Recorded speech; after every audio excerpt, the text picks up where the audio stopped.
Tamil news நேயர்களுக்கு வணக்கம். இன்றைய சிறப்பு நேர்காணலில் நம்மோடு இருந்திருப்பவர் திராவிட முன்னேற்ற கழகத்தை சார்ந்த மரியாதைக்குரிய ஸ்ரீநிதி மேடம். மேடம் வணக்கம். வணக்கங்க மேம். தாவேகாவுக்கு வெளியிலிருந்து ஆதரவு கொடுக்கக்கூடிய சிபிஐ அதனுடைய மாநில செயலாளர் தோழர் வீரபாண்டியன் அவர்கள் இன்றைய தினம் ரொம்பவே வெளிப்படையான ஒரு ஸ்டேட்மெண்ட்டை விட்டிருக்கிறாங்க. இந்த குதிரை பேரம் என்பது ஜனநாயகத்திற்கு உகந்ததல்ல, இது உடனடியாக தடுக்கப்பட வேண்டியது. தமிழக வெற்றி கழகம் குதிரை பேரத்தில் ஈடுபடுகிறது என்று ஒரு தோழமை கட்சியாக இருக்கக்கூடிய முதல் கட்சி வெளிப்படையாக ஒரு ஸ்டேட்மெண்ட்டை விட்டிருக்கிறாங்க. ஸோ எப்படி இந்த விவகாரத்தை நம்ம பார்க்கிறது? அடிப்படையில அந்த 107 சீட்டு தான் இருக்குங்கிறப்போ நம்ம ஆளுநர் ஆட்சி வந்துடக்கூடாது அப்படின்னு சொல்லிதான் அந்த இடத்துல தோழமை கட்சிகள் எல்லாம் கூட்டணி போச்சு. ஃபர்ஸ்ட் அவங்க சொன்ன காரணம் அதுதான். கம்யூனிஸ்டுகளும் விசிகாவும் சொன்ன காரணம் எங்களுக்கு கவர்னன்ஸ் ரூல் வரக்கூடாது, ஒரு ஷார்ட் ஃபால் இருக்குது விஜய்க்கு, அத 107 சீட்டு ஜெயிச்சிருக்காரு, மக்களுடைய தீர்ப்பு அந்த 107 தொகுதிக்கு வந்திருக்கு. நம்ம மக்களுடைய திருமாவளவன் அவர்கள்லாம் எந்த அளவுக்கு அப்படியே மக்கள் நலன் சார்ந்து அந்த சமயத்துல பேசினாருன்னு நம்மளுக்கு தெரியும் இல்லைங்களா? அப்ப அமைச்சர் வருதுங்கிறதுக்காக அப்படி பேசினாங்களா இல்லையான்னு நம்மளுக்கு தெரியாது. ஆனா அந்த ஷார்ட் ஃபால் இருக்குது மெஜாரிட்டிக்கு விஜய்க்கு அப்படிங்கறதுனாலதான், அதன் அடிப்படையில தான் நாங்கெல்லாம் 3 பேருமே போய் கூட்டணி வைக்கிறோம், Visika and other left parties அப்படிதான் சொன்னாங்க. காங்கிரஸ் அவர்களுடைய நிலைப்பாடு வேற. ஏன்னா அவங்க எப்படா முதல்ல இருந்தே தேர்தலுக்கு முன்னாடியே விஜய் விஜய்ன்னு சொல்லிட்டு இருந்தவங்க. அப்படி ஒரு ரிசல்ட் வந்த உடனே முதல்ல போய் கூட்டணி வச்சாங்க. எங்களுக்கு ராஜ்யசபா எம்பி வருது, 2 அமைச்சர் வருது, திமுக என்ன ஆனாலும் பரவாயில்ல அப்படின்னு சொல்லி திரும்பி கூட பார்க்காம 5 எம்எல்ஏக்களை கூட்டிட்டு போய் சேர்ந்த கட்சி காங்கிரஸ். அதனால அவங்கள பத்தி நம்ம சொல்ல வேண்டாம். அவங்களுடைய சுயநல தன்மை அந்த இடத்துல நல்லா வெளிப்பட்டுச்சு. ஆனா இந்த 3 கட்சிகளும் ஃபர்ஸ்ட் எடுத்த நிலைப்பாடு முழுக்க முழுக்க எங்களுக்கு மக்கள் தீர்ப்பு முக்கியம், ஆளுநர் ஆட்சி வரக்கூடாதுங்கிற ஒற்றை காரணத்துக்காக தான் நாங்க போய் சப்போர்ட் பண்றோமே தவிர, அதுவும் ஒரு நல்ல ஒரு ஃபேர் டிஸ்கஷன் திரு ஸ்டாலின் அவர்களோட எல்லாம் நடந்ததுக்கு அப்புறம் ஒரு சரியான முறையில தான் போய் தன்னுடைய ஆதரவை தெரிவிச்சாங்க. அப்ப அந்த இடத்துல விசிகா மட்டும்தான் முன்னுக்கு பின்னாக ரொம்ப முரண்பட்டு பேசிட்டு இருந்தாங்க. கட்சி தலைவர் திருமாவளவன் முன்னுக்கு பின் முரணா பேசினார். எப்பயுமே அப்படி பேசாத மனுஷன், அரசியல்ல ரொம்ப ஒரு கண்ணியமும் ஒரு சாமர்த்தியமும் இருக்கக்கூடிய நபர் முன்னுக்கு பின்னா முரணா பேசினதுக்கு காரணம் பல்வேறு விஷயங்களை நம்மளுக்கு ஒரு சந்தேகத்தை எழுப்புச்சு. ஏன்னா அவருடைய பழைய அசோசியேட் தான் திரு ஆதவ அர்ஜுனா. அவர் பாத்தீங்கன்னா சில இடத்துல இவர் வெளியே வரணும்னு நினைக்கிறாரு, ஆனா அவர் விட மாட்டேங்கிறாருங்கிற மாதிரி இருந்துச்சு. அப்புறம் உயர்நிலை கமிட்டி எல்லாம் கூட்டி அதுல இருந்து முடிவு எடுத்தாங்க. நாங்க இன்ஃபேக்ட் சொல்ல போனா கம்யூனிஸ்ட் லீடர்ஸுமே அந்த மாதிரிதான் பண்ணாங்க. அப்படிதான் அவங்க எந்த விஷயமே அவங்க அப்படிதான் ஒரு முடிவு எடுப்பாங்க. அப்ப அப்படி இருக்கும்போது கம்யூனிஸ்டுகள் மட்டும்தான் தெளிவா முன்னாடி இருந்தே ஏன் நீங்க அதிகார பங்கீடு கேட்கல, விசிகா கூட உங்களுக்கு அமைச்சர் கேட்டு வன்னியரசு உள்ள போயிட்டாரு, காங்கிரஸ் போயிருச்சு, நீங்க ஏன் அமைச்சரவையில இடம்பெறலன்றப்போ இப்ப தெளிவா வீரபாண்டியார் ஆகட்டும் திரு சண்முகம் அவர்களாகட்டும் நேரடியாவே அவங்க மக்கள்கிட்ட சொன்னது இல்ல, எங்களுக்கு அமைச்சரவையில இடம் பெறுவது எங்களுக்கு ஒத்து வராத பிரின்சிபல். ஏன்னா அவங்களுடைய எலெக்ஷன் மேனிஃபெஸ்டோ தேர்தல் அறிக்கையில பாத்தீங்கன்னா சில விஷயங்களை அவங்க ப்ராமிஸ் பண்ணியிருப்பாங்க. அது எந்த அளவுக்கு எங்களுடைய கம்யூனிஸ்ட் கொள்கைக்கு ஒத்து வரும்னு சொல்ல முடியாது. அப்ப அமைச்சரா நாங்க பங்கேற்கும் பொழுது எங்களுக்கு ஏதாவது ஒரு விஷயத்த மாறி வேற நிலைப்பாடு நாங்கள் மக்கள் நலன் சார்ந்து எடுக்கும் போது எங்களுக்கு நாங்க அமைச்சரவையில இடம் பெறும் போது அதை பண்ண முடியாது, அதனால எங்களுக்கு ஒத்து வராது. இப்ப ஒரு பேச்சுக்கு காங்கிரஸ் ஆகட்டும் விசிகா ஆகட்டும் இவங்களுமே இந்த குதிரை பேரம் எல்லாம் நடக்கிறது தப்புங்கிற குரல் ஆங்காங்கே வருது. காங்கிரஸ்லயும் வந்துச்சுல, ஜோதிமணி அவர்கள் குதிரை பேரம் தவறுன்றாங்க, கார்த்தி சிதம்பரம் தவறுங்கிறாங்க. ஆனாலும் அமைச்சரவையில நம்ம பங்கேற்றுட்டோம், நம்ம ஒரு கூட்டணி கட்சியா இருக்கணும், ஒரு மியூட் பார்ட்னரா இருக்கிறாங்க. ஆனா கம்யூனிஸ்டுகள் தெளிவா அதனாலதான் அமைச்சரவையில அவங்க இடம் பெறல. இப்போ சிபிஐயினுடைய வீரபாண்டியன் அவர்களுடைய ஸ்டேட்மெண்ட் என்ன உணர்த்துதுங்கிற ஒரு கேள்வி இருக்கு.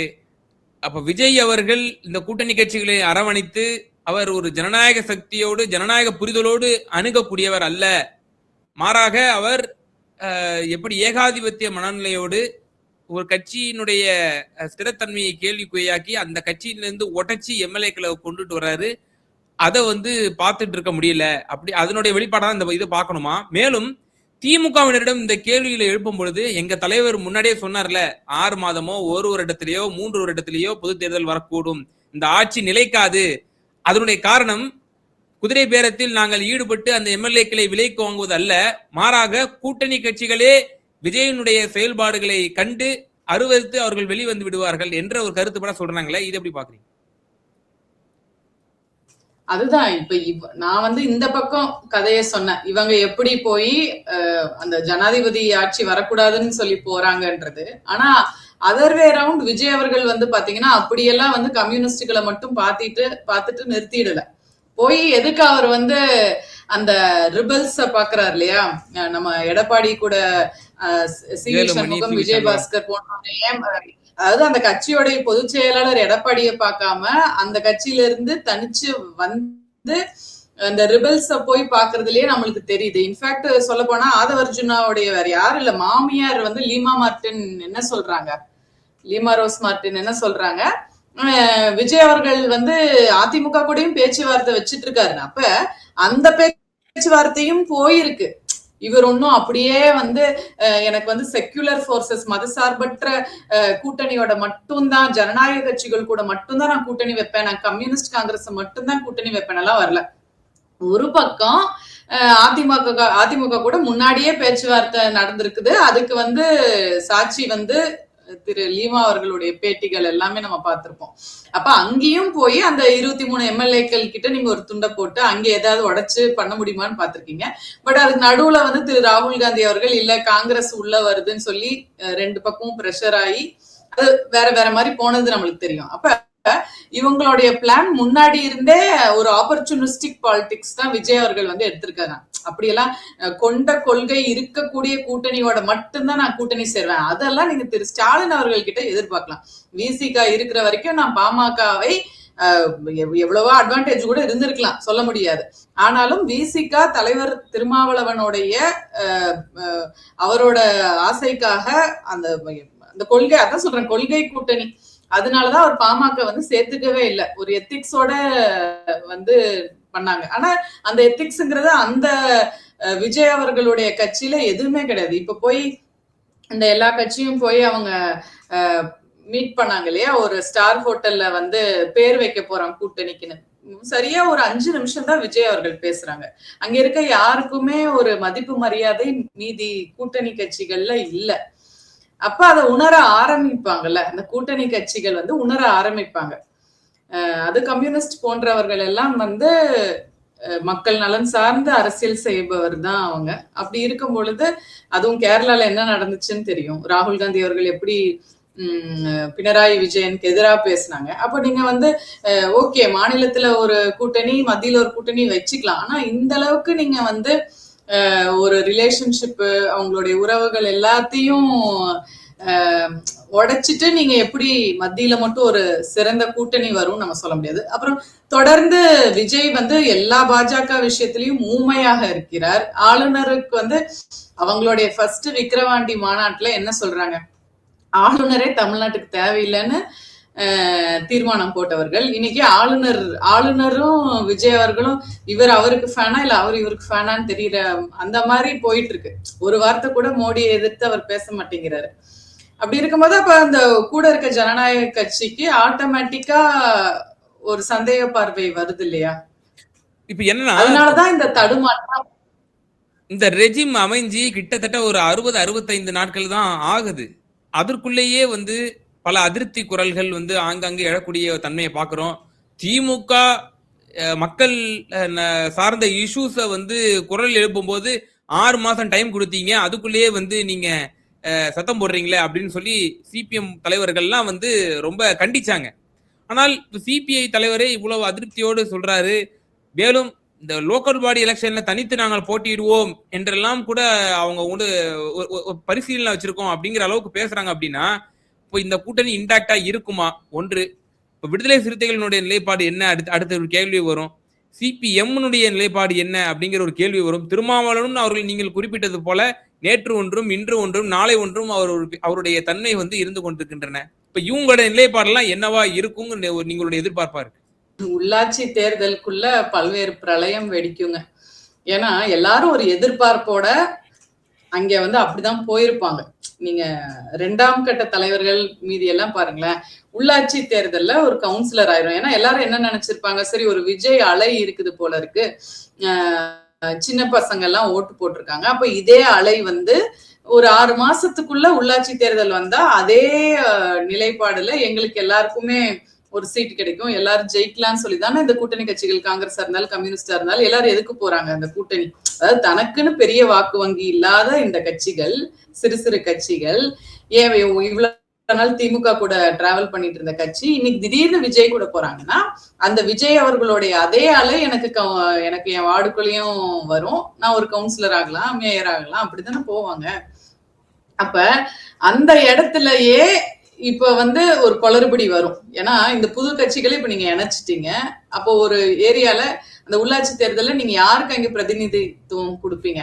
ஏன்னா இப்ப ஆல்ரெடி வந்து பாத்தீங்கன்னா தாவேக்கால உண்மையா முதல்ல இருந்தே போஸ்டர் ஒட்டிட்டு விஜய் மக்கள் இயக்கத்துல இருந்து இருக்கிறவங்களுக்கு அங்க நீங்க முக்கியத்துவம் கொடுக்க போறீங்களா, இல்ல அவங்கள ஒதுக்கிட்டு இன்னைக்கு நேத்து நான் அதிமுகல இருந்து நான் எடுத்திருக்கேன், ஒரு செல்வந்தருங்கிறதுனால அதிமுகல இருந்து எடுத்திருக்கேன்னு அவங்களுக்கு மாவட்ட செயலாளர் அந்த மாதிரி கொடுக்க போறீங்களா? அப்ப உள்ளாட்சி தேர்தல்லயே பல்வேறு குழப்பங்கள் வந்து கூட்டணி கட்சிகள் மத்தியில நடக்கும்.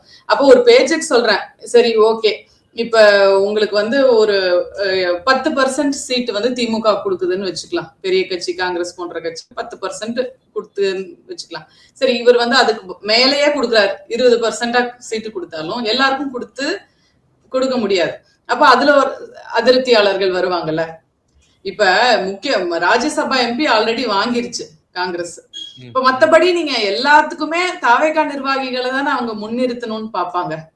அப்ப அந்த கூட்டணிகளுக்கான முக்கியத்துவம் அந்த இடத்துல எந்த அளவுக்கு அவங்க கொடுப்பாங்கன்னு தெரியாது. ஏன்னா இப்ப அவங்க வந்து அவங்களுக்கு அந்த இடத்துல 107 சீட் தான் இருந்துச்சு, அவங்களுக்கு ஆட்சி அமைக்கணும், அப்போ ஒரு தேவை இருந்துச்சு, உங்களை எல்லாத்தையும் சேர்த்து அவர் ஆட்சி அமைச்சிட்டாரு. உள்ளாட்சி தேர்தல்ல என்ன தேவை இருக்கு அவங்களுக்கு? அவங்கதான் ஆளுங்கட்சியா இருக்காங்க, தாராளமா உள்ளாட்சி தேர்தல நாங்களே சந்திச்சுக்கிறோம், அந்த அளவுக்கு எங்களுக்கு வந்து செல்வாக்கு இருக்குன்னு அவங்க நினைக்கலாம். அப்ப கூட்டணியோட தேவை இப்ப கிடையாது. அதே போல 2029 அது அடுத்து ஒரு 3 வருஷத்துல வருதுன்னு வச்சுக்கலாம்.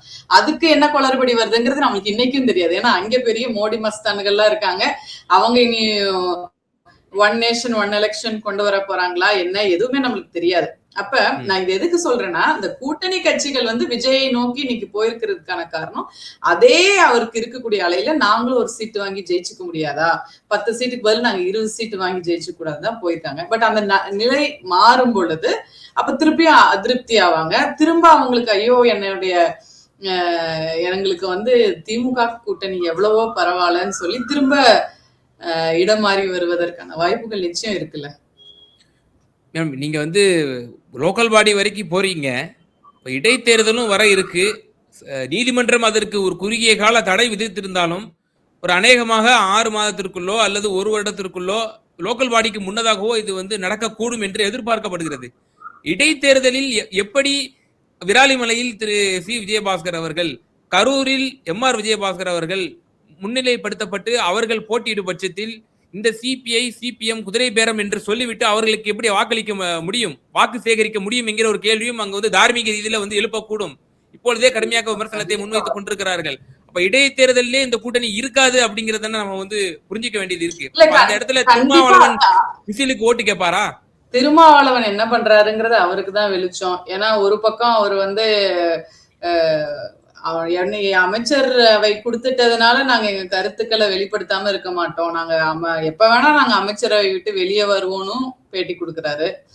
இன்னொரு பக்கம் வேற மாதிரியும் பேசுறாரு. அதனால அவருடைய போக்கு வந்து நம்ம கணிக்கவே முடியாத நிலைமையில இருக்கு. பட் நீங்க சொல்ற மாதிரி கம்யூனிஸ்டுகள் வந்து நிச்சயமா அந்த மாதிரி இடைத்தேர்தல்ல மீண்டும் இவங்களுக்கு சட்ட சிக்கல் இல்லாம இவங்கதான் வந்து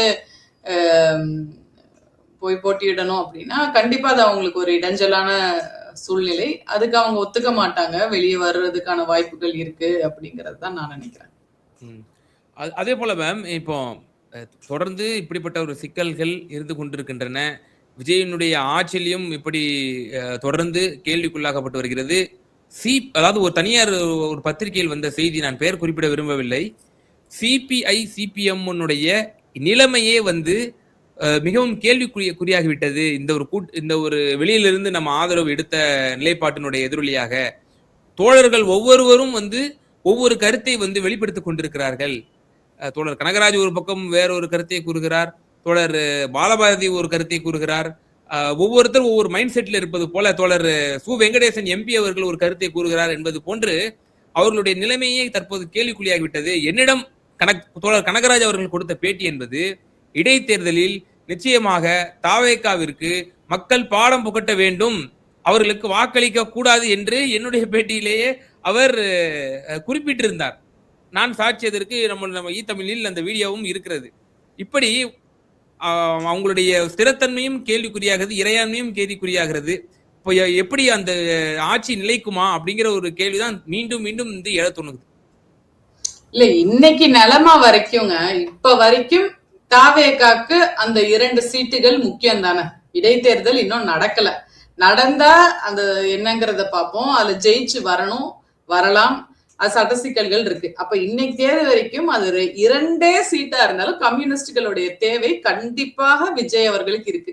அப்ப அமைச்சரவையில நாங்க இடம்பெறலங்கிறப்பவே அவங்களுக்கு வந்து அது ஒரு சிக்கலான சிச்சுவேஷன் தான், ஆதவ் அவர்களுக்கும் விஜய் அவர்களுக்கும். ஏன்னா இவங்க எல்லாம் வந்து ஒரு லாக் அண்ட் கீ மாதிரி, எப்படி ஒரு குழந்தைக்கு சாக்லேட் கொடுத்து நம்ம சமாளிச்சு வைப்போமோ அந்த மாதிரி இப்படி நடுவுல பிரச்சனைகள் நீங்க வந்து எங்களுடைய அரசாங்கத்துக்கு எதிராக நீங்க குரலெல்லாம் எழுப்பக்கூடாது. எங்கேயாவது அண்ணன் திருமாவளவன் அவர்களே அப்படித்தான், நாங்க பாஜக அகேன்ஸ்ட் எதுவும் பேச மாட்டோம். தமிழ்நாடு மாநிலத்துல இப்ப மேகதாது அணை ஆகட்டும், எல்லாத்துலயுமே வந்து இந்த மாநில உரிமைகளை வந்து பேசவே இல்லை. எல்லா கூட்டணி கட்சிகளுமே ஒப்புக்கொண்ட விஷயம் வந்து திரு ஸ்டாலின் அவர்களை போல ஒரு சாலிடான லீடர் பிஜேபிக்கு அகேன்ஸ்டா யாரும் இல்ல. அதனாலதானே எல்லாரும் அணிவகிச்சாங்க. 23 கட்சிகளும் ஸ்டாலின் அவர்கள் நோக்கி வருவதற்கு காரணம் அவ்வளவு ஒரு டால் லீடர். அவர் அவ்வளவு ஒரு சாலிட் ஸ்டாண்ட் வந்து இந்தியா அலையன்ஸ்ல எடுத்தாரு. அப்ப இந்த இடத்துல வந்து பாத்தீங்கன்னா விஜய் பல்வேறு இடத்துல பேச மறுக்கிறாரு. சோ இது எல்லாமே ஒரு குழப்பமா தான் இது ஏன்னா இது வந்து கொள்கை ரீதியா அமைஞ்ச கூட்டணியே இல்லைல்ல. இந்த தேர்தல் சௌகரியத்துக்காக, அதுவும் போஸ்ட் போல்ல வேற வழி இல்லாம இது பண்ணிட்டாங்க. அண்ட் இந்த கூட்டணி கட்சிகள் எல்லாமே ஒரு மியூட் பார்ட்னரா தானே இருக்காங்க. கூட்டணி கட்சிகள்ங்கிறது ஒண்ணுமே நாங்க வாயவே திறக்க முடியாது. ஏன்னா நாங்க அமைச்சரவையில இடம் எங்களுக்கு கொடுத்துட்டாங்க, நாங்க பேசினா எங்களுக்கு அமைச்சரவை போயிரும். நான் ஆல்ரெடி உங்க கேப்பபிலிட்டிக்கு விட ஜாஸ்தியா நீங்க வாங்கிட்டீங்கல்ல, ராஜ்யசபா எம்பி ஆகட்டும், அமைச்சரவை ஆகட்டும், எல்லாமே இந்த கூட்டணி கட்சிக்கு. அப்ப ஒரு லாக் அண்ட் கீ மெக்கானிசம்ல தானே ஆதவ் அத்தனை கூட்டணி கட்சியும் வச்சிருக்காரு. நான் என்ன வேணா பேசுவேன், ஆனா பேசக்கூடாது, ஏன்னா நான் கொடுத்த நீங்க வச்சிருக்க அமைச்சரவை நான் கொடுத்தது அப்படின்னு. அதனால இவங்க விவரமா முதலே அமைச்சரவையில வந்து ஈடுபடல. இல்ல மேம், நீங்க மறைமுக காங்கிரஸ் நீங்க விமர்சிக்கிறீங்கன்னு எனக்கு புரிஞ்சிக்க முடியுது. ஏன்னா காங்கிரஸ் வேண்டும் சொல்றேன். இல்ல 2 அமைச்சரவை அவங்க வாங்கியிருக்காங்க, பிளஸ் எம்பி வாங்கியிருக்காங்க. மத்த கட்சியினர் பெரிதாக ஒன்னும் வாங்கல. ஐயுஎம்எல் ஒரு அமைச்சரவை இடம் பெற்றிருக்காங்க, 2 கேட்டாங்க, அவங்க 1 கொடுத்தாங்க. அதே போல விசிகா இடம்பெற மாட்டோம்னு சொன்னாங்க, வற்புறுத்தலின் பேரால் நாங்க வந்து வாங்கிக்கிறோம் அப்படின்ற ஒரு விஷயத்த சொன்னாங்க. அப்ப காங்கிரஸுக்கு தானே, காங்கிரஸ் இதுவரைக்கும் சொல்லவே இல்லையா நாங்க 29. அதுக்கு நீங்க என்ன காம்ப்ரமைஸ் பண்றீங்கன்றது இருக்குல்ல. கரெக்ட், நீங்க சொல்றதை நான் ஒத்துக்கிறேன். எல்லாரும் கட்சி நடத்துறவங்க தான். அவங்களுக்கு வந்து அமைச்சரவையில தமிழ்நாட்டுல இடம் பெறுவதுங்கிறது ஒரு பெரிய கனவு நிஜமா இருக்குன்னே சொல்லலாம். ஆனா அதுக்கு அவங்க என்னத்தை விட்டு கொடுத்திருக்காங்கன்றது இருக்குல்ல. அவங்களுடைய இப்ப திருமாவளவன் அவர்கள் எல்லாம் பாத்தீங்கன்னா மொத்த கட்சியுமே கரைஞ்சு இன்னைக்கு வந்து வாக்கே வந்து ஃபுல்லாவே தாவேகா பக்கம் நகர்ந்ததா தானே நம்ம பாக்குறோம். அவருக்கான ஒரு ஃபேஸையே அவங்க வந்து ஃபுல்லா அழிச்சு அந்த ஒரு அமைச்சர் அப்படிங்கிறதுக்காக மொத்த கட்சியுமே காலி பண்ணியிருக்காரு. ஏன்னா அதை வந்து இங்க இருந்து போனவர் தான், அவருக்கு இங்க எல்லாத்தோடையும் தொடர்பு இருக்கு. 2ஆம் கட்ட 3ஆம் கட்ட நிர்வாகிகளாகட்டும் எல்லாத்துக்கிட்டையும் தொடர்பு இருக்கு. அப்ப அந்த கட்சியவே அவங்க எடுத்துட்டாங்கிறது தான் உண்மை. அதுக்கு அவங்க கொடுத்த ஒரு சாக்லேட், ஒரு மிட்டாய் தான் வந்து இந்த சன்மானம் நம்ம பார்க்கணும். அதாவது அந்த விஷயத்துல கம்யூனிஸ்டுகள் தெளிவா இருந்தாங்க. ஏன்னா நீங்க எல்லா நிலைப்பாடுக்கும் நாங்க ஒத்து வர முடியாது, அது நாங்க வந்து ஒரு அமைச்சரவையில இடம் பெற்றுட்டோம்னா எங்களுக்கு அது சிக்கலா மாறிடும்னு சொல்லிதான் அவங்க தெளிவா வந்து முதல்லயே அந்த நிலைப்பாடு எடுத்திருக்காங்க. இன்னைக்கு மக்களின் குரலா தான் பேசியிருக்காரு அவர். குதிரை பேரம் தவறுங்கிறத இவ்வளவு நாள் இல்லாம இன்னைக்கு சொல்லியிருக்காரே. இப்படி இது தொடர்ந்துச்சுன்னா இடைத்தேர்தல் ஆகட்டும், உள்ளாட்சி தேர்தல் ஆகட்டும் பரிசீலனை செய்யணும் அப்படின்னு அவங்க யோசிக்கிறது ஒரு நல்ல விஷயம்தான். நிச்சயமா பல்வேறு விவகாரங்கள்ல எங்க நேயர்களுக்கு ரொம்ப தெளிவா உங்களோட கருத்துக்களை பகிர்ந்தீங்க. மிகுந்த நன்றி. நன்றி.